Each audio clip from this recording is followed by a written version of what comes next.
আসসালামু আলাইকুম এভরিওয়ান। আজকের চিকেন ফ্রাই রেসিপিটি যদি আপনি ফলো করেন তাহলে অনেক প্রশংসিত পাবেন সবার কাছে।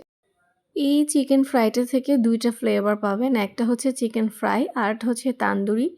এখন শুরু করছি। এখানে কি দিয়েছি? আদা বাটা, রসুন বাটা, জিরে বাটা একসাথে আমি ব্লেন্ড করে রেখেছিলাম। ওগুলো দিয়েছি আমি। কেটে রাখা লেবু রস দিয়ে দিলাম। তারপর একটু মরিচের গুঁড়ো, লবণ, cornflour, soya sauce, tomato sauce এগুলো সবকিছু দিয়ে এবং পরিমাণ মতো লবণ রেখেছিলাম আমি প্রায় ১ ঘন্টার মতো। আপনারা চাইলে আরও বেশিও মেখে রেখে দিতে পারেন যদি আপনাদের হাতে সময় থাকে। আর সময় যদি খুবই সীমিত থাকে তাহলে ০.৫ ঘন্টা মানে ৩০ মিনিট।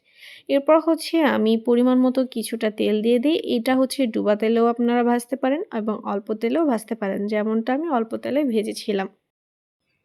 এটা কিন্তু হাই হিটে ভাজা যাবে না, একটু লো আঁচে ভাজতে হবে যেন মাংসটা সুন্দরভাবে ভাজা হয়, একটু মচমচে হয়, খেতে যেন টেস্টটা ভালো আসে। ঠিক আমিও এইভাবেই ভেজেছি, অল্প আঁচে ভেজেছিলাম। চাইলে আপনারাও এইভাবে অল্প আঁচে ভাজতে পারেন। কার এই রেসিপিটি ভালো লেগেছে অবশ্যই সবাই কমেন্টসে জানাবেন। আমার সবসময় ভাত দিয়ে খাওয়ার জন্য এবং পোলাও দিয়ে বা ফ্রাইড রাইসের সাথে খুব মজা লাগে এইভাবে ভাজলে। সবাই ভালো থাকবেন, সুস্থ থাকবেন। আল্লাহ হাফেজ।